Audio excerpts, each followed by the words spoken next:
tampak dua orang berdiskusi tentang konsep keselamatan menurut ajaran Kristen dan Islam. Menurut ajaran Kristen, konsep keselamatan itu adalah jika seseorang sudah dibaptis dan percaya dengan pengorbanan Yesus di kayu salib, maka dialah yang akan selamat. Sedangkan konsep keselamatan menurut Islam adalah orang yang bertakwa, yaitu orang yang menjalankan perintah Tuhan dan menjauhi larangannya. Kita bahas berarti konsep yang lebih luasnya itu temanya tentang keselamatan. Karena orang mati itu diselamatkan oleh Yesus Kristus, maka tidak mengenal lagi kematian melainkan kehidupan kekal. Nah, salah satu konteks dalam keselamatan di dalam iman kekristenan adalah ayat yang paling jelas sesuai dengan perkataan Yesus Al-Masih, Yesus Kristus, Yeshua HaMashiach, Jesus Christ dalam Yohanes 3 ayat 16. Karena begitu besar kasih Allah sehingga ia menyelamatkan, memberikan putra yang tunggal, supaya setiap orang yang percaya tidak binasa melainkan memperoleh hidup kekal. Allah Bapa mengkaruniakan putra yang tunggal ke dunia yang sudah sejak semula jatuh ke dalam keberdosaan sesuai dengan Kejadian 3 ayat 15. Proto-evangelium telah mempersiapkan keselamatan melalui Yesus Kristus. Oleh sebab itu, Ustadz Yusuf, beberapa kali saya nantang dengan Islam termasuk Nanda, Rifa. Saya harap Ustadz Yusuf bisa menjawab. Apakah di dalam Islam, seperti kita kenal di dalam Kristen, konsep persiapan keselamatan bahwa sejak semula Kejadian 3 ayat 15 Allah mempersiapkan dari keturunan perempuan yang akan meremukkan kepala iblis, yang menjadi salah satu alasan utama kenapa manusia jatuh dalam dosa. Maka dalam keberdosaan inilah kemudian Allah menyelamatkan dengan mengkaruniakan putra yang tunggal. Seperti contoh dalam Keluaran 12. Bagaimana bangsa Israel dalam tipologi ini diselamatkan dari maut dengan menorehkan darah di ambang pintu mereka dengan darah domba. Ini pula lah yang dilakukan Kristus dengan mengorbankan dirinya di kayu salib sebagai anak domba Allah. Tipologi anak domba yang tidak bercacat dan tidak bercela. Oleh sebab itu, keselamatan melalui Yesus Kristus inilah yang menjadi hal utama kenapa kami kekristenan meyakini Yesus sebagai satu-satunya juru selamat. Tak henti sampai di situ, Yesus menjanjikan keselamatan juga bisa kita capai melalui yang namanya perantara, yaitu gereja, di mana Tuhan Yesus menjamin keselamatan itu melalui sarana yang diberikan. Seperti dalam tipologi perjanjian lama, Tuhan Allah menyelamatkan manusia dari air bah melalui bahtera Noah. Maka sama seperti bagaimana bahtera Noah menyelamatkan manusia di zaman itu, sama seperti sekarang Tuhan Yesus menyelamatkan manusia melalui gerejanya. Di mana Tuhan Yesus menjamin barang siapa yang berkumpul, bersatu di dalam gereja yang ia dirikan, Allah mau tidak akan menguasainya. Matius 16 ayat 18-19. Tuhan Yesus juga menjamin setiap orang yang percaya diberikan kehidupan kekal. Dan orang yang melaksanakan peraturannya, orang yang melaksanakan apa yang diperintahkannya, diberikan kenikmatan. Bukan hanya sekedar surgawi, bukan hanya surgawi yang isinya duniawi, tetapi surgawi yang tidak pernah dibayangkan oleh manusia, seperti yang dituliskan oleh Rasul Paulus dalam 1 Korintus 2 ayat 9. Maka, konsep keselamatan ini bagaimana cara manusia mendapatkannya? Anda boleh buka dalam Matius 28 ayat 19-20. Keselamatan itu dapat kita peroleh dengan sakramen pembaptisan. Sesuai dengan Injil Markus bab 16 ayat 16, Tuhan Yesus berkata, barang siapa percaya dan dibaptis, ia diselamatkan. Konsep keselamatan yang paling utama adalah pembaptisan. Karena sama seperti materai yang telah dipergunakan Allah kepada Abraham dan keturunannya, Kristus pun memberikan materai keselamatan itu melalui sakramen baptisan. Sekarang pertanyaannya, keselamatan itu apakah terjadi di dunia? Keselamatan itu terjadi setelah kita menyelesaikan perjalanan di dunia, yaitu diberikan kehidupan kekal.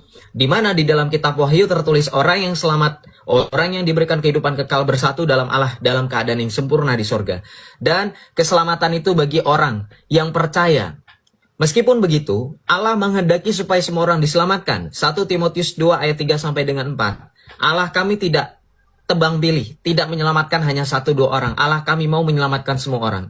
Banyak orang-orang yang dipertobatkan, salah satunya kepala tentara Romawi, kemudian juga Rasul Paulus. Banyak orang-orang yang tadinya menghina dan mencela Yesus, menolak Yesus, menyangkal Yesus, mereka menjadi percaya dan bertobat Yesus. Dan saya harap dalam 30 detik waktu yang saya punya ini, saya pakai untuk juga mendoakan orang-orang di luar sana, termasuk Ustadz Yusuf, Nandar, Rifa, Zuma, dan miliaran orang Islam di muka bumi menerima keselamatan yang sama seperti saya dan seperti orang Kristen. Kami percaya Yesus adalah satu-satunya alasan kami bisa hidup kekal, bukan hanya di dunia tetapi juga di hidup setelah dunia nanti. Terima kasih, saya rasa itu saja 10 detik terakhir saya pakai untuk mendoakan. Sekali lagi Tuhan Yesus memberkati kita semua.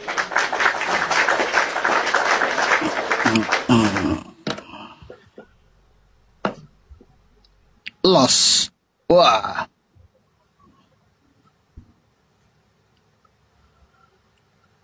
Sabar ya, belum muncul.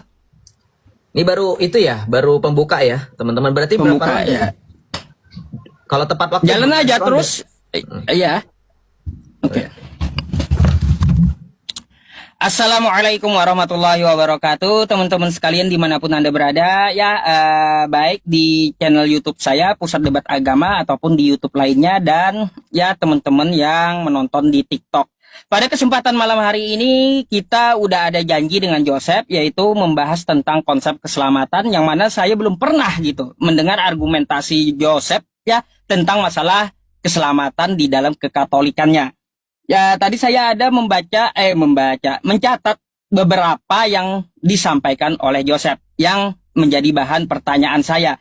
Tetapi sebelum itu saya akan menjabarkan dulu keselamatan di dalam agama Islam. Agama Islam itu sangatlah mudah ya teman-teman semuanya. Mencari selamat itu hanya dengan satu kata dua kalimat. Apa itu satu kata dua kalimat? Yaitu takwa. Takwa itu adalah menjalankan segala perintahnya dan menjauhi segala larangannya. Nah, jadi kita menjalankan semua perintahnya, sholat, puasa, zakat, dan berhaji. Terus kita barengi juga dengan sunnah-sunnah dari Rasulullah Shallallahu Alaihi Wasallam. Dan semua di dalam ajaran agama Islam itu tertata rapi gitu ya. Apa yang dilakukan harus ada dasarnya. Kalaunya tidak ada dasar, ya bisa kita bilang bid'ah, kan kayak gitu. Teman-teman semuanya ya, ma'asyiral muslimina rahimakumullah. Kayak ini aja saya ya, kayak apa? Khutbah Jumat jadinya.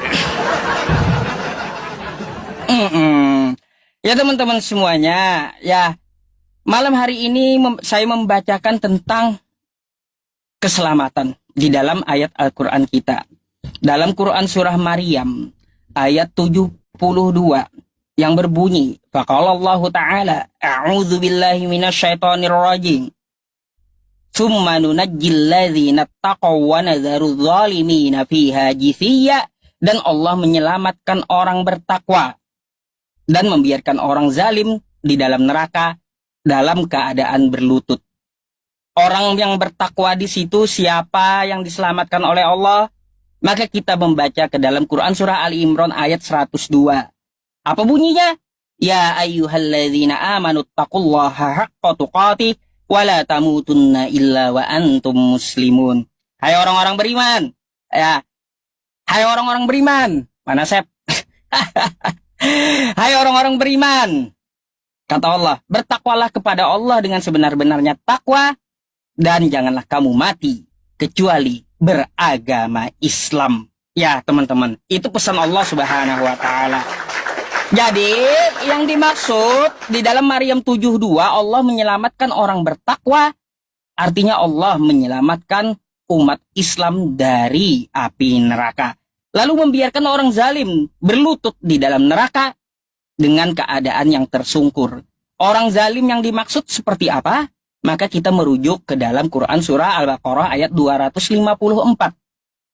Di bagian kalimat terakhirnya ya, di ujung ayatnya itu ada bunyinya seperti ini. Wal kafiruna humuz zalimun. Dan orang-orang kafir itulah orang-orang yang zalim. Jadi Allah membiarkan orang-orang yang zalim. Yang dimaksud adalah orang-orang kafir dibiarkan oleh Allah Subhanahu wa Ta'ala di dalam neraka dengan keadaan tersungkur. Salah satu kekafiran yang mereka lakukan di muka bumi ini adalah dengan mengatakan bahwa sesuai dengan rujukan Al-Quran kita, Al-Maidah 72 dan 73. Ya, di situ dikatakan seperti apa di Al-Maidah 72 dan 73? Laqad kafarol ladzina qalu innallaha huwal masihu ibnu Maryam.